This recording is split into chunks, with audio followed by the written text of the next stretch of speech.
Hello everyone, welcome to my channel, or welcome back to my channel. Hopefully I fixed all my storage issues, and I apologize for having to do the live and then posting it to the playlist and all the things, because I know that was a really long bit. I think it was like an hour and 23 minutes if I'm remembering correctly. But we made it, we got through the book, and now we're on to Harry Potter and the Chamber of Secrets. If you are not yet subscribed, please subscribe down below. It just tells me that this is something people are wanting. And don't forget to push notifications. That way you guys know when I upload. Again, my goal is one a day, but I might do more, I might do less, depending on my schedule and everything going on. But without further ado, we're gonna get into Harry Potter and the Chamber of Secrets. Chapter 1, The Worst Birthday. Also, I apologize if I sound nasally. I watched a few kids a little bit ago, and one of them was not sick, but allergy-esque, and I think I contracted whatever she had. So my throat was killing me the other 2 days, which is why I haven't done this yet until now and everything like that. But anyways, I apologize if I sound weird. Chapter 1, The Worst Birthday. Not for the first time, an argument had broken out over breakfast at number 4, Private Drive. Mr. Vernon Dursley had been woken in the early hours of the morning by a loud hooting noise from his nephew Harry's room. "Third time this week," he roared across the table. "If you can't control that owl, it'll have to go." Harry tried yet again to explain. "She's bored," he said. "She's used to flying around outside. If I could just let her out at night." "Do I look stupid?" snarled Uncle Vernon, a bit of fried egg dangling from his bushy mustache. "I know what'll happen if that owl's let out." He exchanged dark looks with his wife Petunia. Harry tried to argue back, but his words were drowned by a long, loud belch from the Dursley son, Dudley. "I want more bacon." "There's more in the frying pan, sweetums," said Aunt Petunia, turning misty eyes on her massive son. "We must build you up while we've got the chance. I don't like the sound of that school food."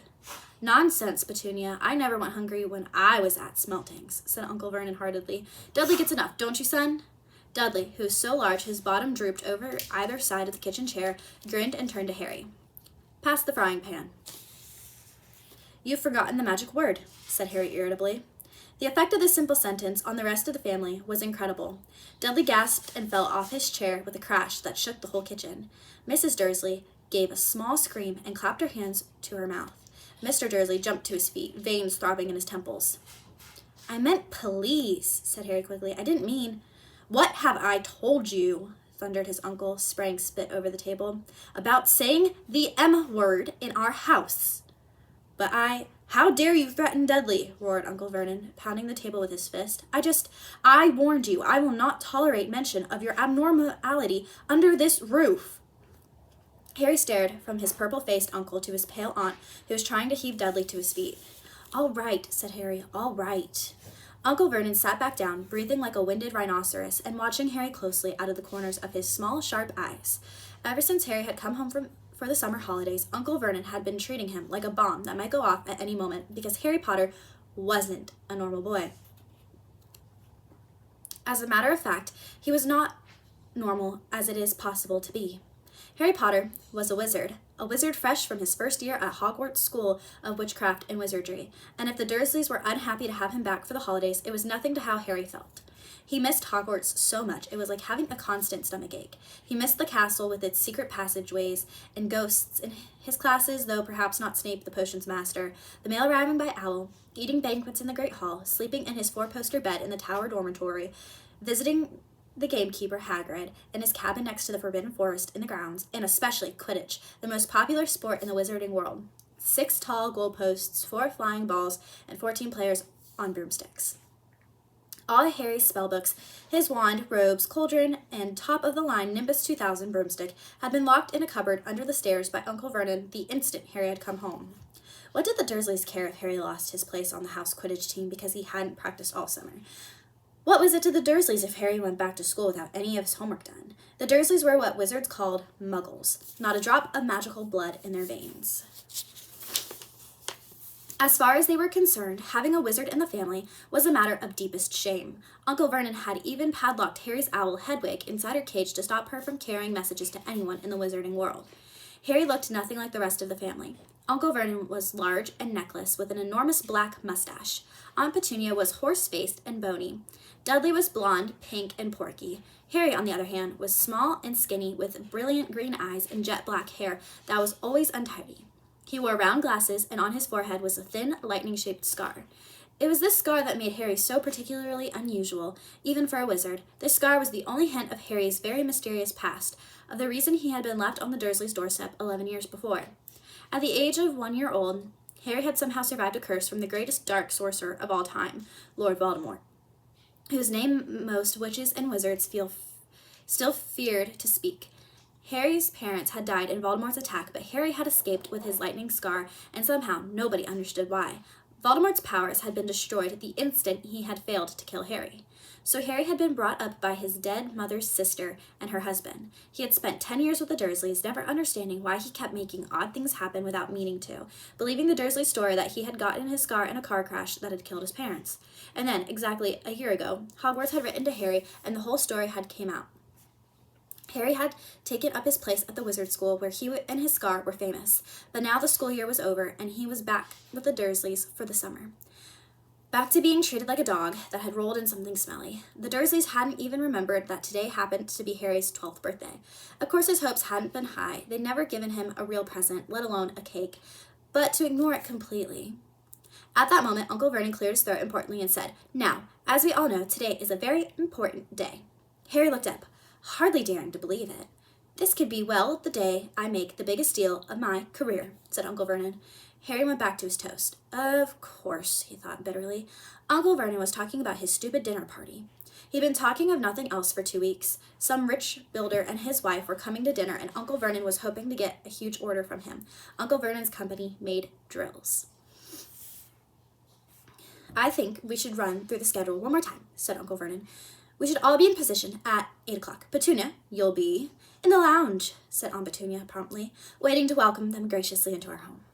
Good. And Dudley? "I'll be waiting to open the door." Dudley put on a foul, simpering smile. "May I take your coats, Mr. and Mrs. Mason?" "They'll love him," cried Aunt Petunia rapturously. "Excellent, Dudley," said Uncle Vernon. Then he rounded on Harry. "And you?" "I'll be in my bedroom, making no noise and pretending I'm not there," said Harry tonelessly. "Exactly," said Uncle Vernon nastily. "I will lead them into the lounge, introduce you, Petunia, and pour them drinks at 8:15. I'll announce dinner," said Aunt Petunia. "And Dudley, you'll say, 'May I take you through to the dining room, Mrs. Mason?'" said Dudley, offering his fat arm to an invisible woman. "My perfect little gentleman," sniffed Aunt Petunia. "And you?" said Uncle Vernon viciously to Harry. "I'll be in my room, making no noise and pretending I'm not there," said Harry dully. "Precisely. Now, we should aim to get in a few good compliments at dinner. Petunia, any ideas? Vernon tells me you're a wonderful golfer, Mr. Mason. Do tell me where you bought your dress, Mrs. Mason." "Perfect, Dudley. How about, we had to write an essay about our hero at school, Mr. Mason, and I wrote about you." This was too much for both Aunt Petunia and Harry. Aunt Petunia burst into tears and hugged her son, while Harry ducked under the table so that they wouldn't see him laughing. "And you, boy?" Harry fought to keep his face straight as he emerged. "I'll be in my room, making no noise and pretending I'm not there," he said.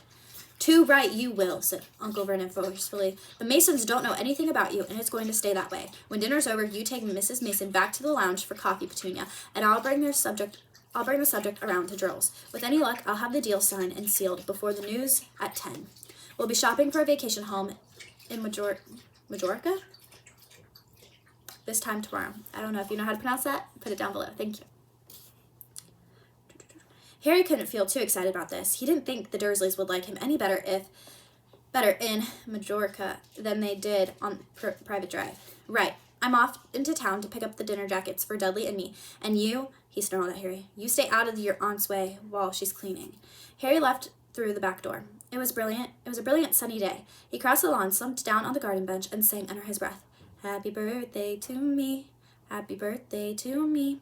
No cards, no presents, and he would be spending the evening pretending not to exist. He gazed miserably into the hedge. Sorry about that interruption. I just realized my dog was tracking outside dogs. Number 2. all throughout the house and got some on me, so I had to clean up really quick. No cards, no presents, and he would be spending the evening pretending not to exist. He gazed miserably into the hedge. He had never felt so lonely. More than anything else at Hogwarts, more even than playing Quidditch, Harry missed his best friends Ron Weasley and Hermione Granger. They, however, didn't seem to be missing him at all. Neither of them had written to him all summer, even though Ron had said he was going to ask Harry to come and stay. Countless times, Harry had been on the point of unlocking Hedwig's cage by magic and sending her to Ron and Hermione with a letter, but it wasn't worth the risk. Underage wizards weren't allowed to use magic outside of school. Harry hadn't told the Dursleys this.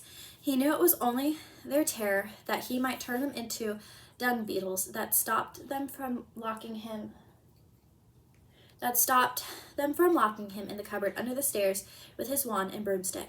For the first couple of weeks back, Harry had enjoyed muttering nonsense words under his breath and watching Dudley tearing out of the room as fast as his fat legs could carry him. But the long silence from Ron and Hermione made Harry feel so cut off from the magical world that even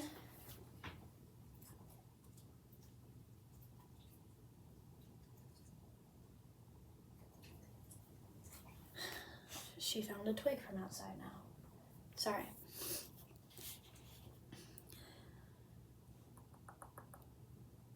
But the long silence from Ron and Hermione had made Harry feel so cut off from the magical world that even taunting Dudley had its appeal. And now Ron and Hermione had forgotten his birthday. Wow,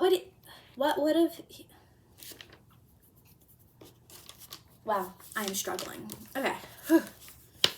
What wouldn't he give now for a message from Hogwarts? From any witch or wizard. He'd almost be glad of a sight of his arch enemy, Draco Malfoy, just to be sure it hadn't all been a dream. Not that his whole year at Hogwarts had been fun. At the very last end of the term, Harry had come face to face with none other than Lord Voldemort himself. Voldemort might be a ruin of his former self, but he was still terrifying, still cunning, still determined to regain power.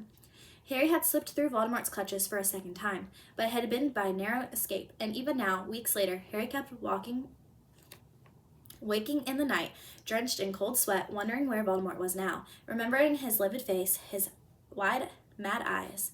Harry suddenly sat bolt upright on the garden bench. He had been staring absent-mindedly into the hedge, and the hedge was staring back. Two enormous green eyes had appeared among the leaves. Harry jumped to his feet just as a jeering voice floated across the lawn. "I know what day it is," sang Dudley, waddling toward him. The huge eyes blinked and vanished. "What?" said Harry, not taking his eyes off the spot where they had been. "I know what day it is," Dudley repeated, coming right up to him. "Well done," said Harry. "So you finally learned the days of the week." "Today is your birthday," sneered Dudley. "How come you haven't got any cards? Haven't you got any friends at that freak place?" "Better not let your mom hear you talking about my school," said Harry coolly. Dudley hitched up his trousers, which were slipping down his fat bottom. "Why are you staring at the hedge?" he said suspiciously. "I'm trying to decide what the best spell would be to set it on fire," said Harry. Dudley stumbled backwards at once, a look of panic in his fat face. "You can't. Dad told you you're not allowed to do magic. He said he'll chuck you out of the house, and you haven't got anywhere else to go. You haven't got any friends to take you." "Jiggery pokery," said Harry in a fierce voice. "Hocus pocus, squiggly wiggly." "Mom!" howled Dudley, tripping over his feet as he dashed back toward the house. "Mom! He's doing you-know-what!" Harry paid dearly for his moment of fun, as neither Dudley nor the hedge was in any way hurt. Aunt Petunia knew he hadn't really done magic, but he still had to duck as she aimed a heavy blow at his head with a soapy frying pan. Then she gave him work to do with the promise he wouldn't eat again until he finished.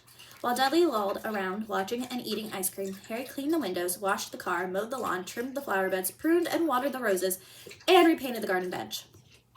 The sun blazed overhead, burning the back of his neck. Harry knew he shouldn't have risen to Dudley's bait, but Dudley had said the very thing Harry had been thinking himself. Maybe he didn't have any friends at Hogwarts.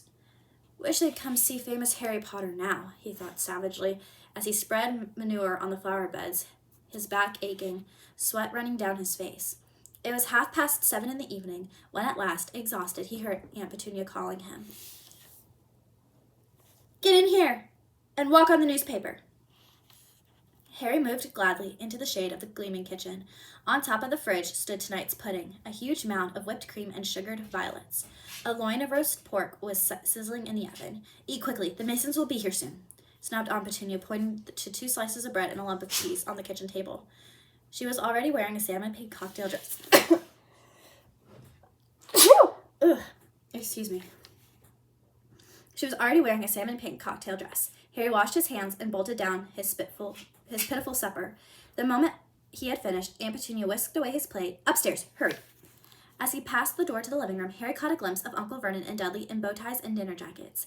He had only just reached the upstairs landing when the doorbell rang and Uncle Vernon's furious face appeared at the foot of the stairs. Remember, boy, one sound. Harry crossed to his bedroom on tiptoe, slipped inside, closed the door, and turned to collapse on his bed. The trouble was, there was already someone sitting on it. And that is the end of chapter 1. I apologize for the very broken upness and then the stuttering and fumbling and everything like that. It's hard to sometimes get your mind back into it when, you know, your dog has another dog's poop all over your place. It's great. But anyways, that's chapter 1. I will upload that immediately, and then I will start scheduling out the rest of the chapters for videos to come. And I hope you guys have an amazing day, and I will see y'all in the next video. Bye!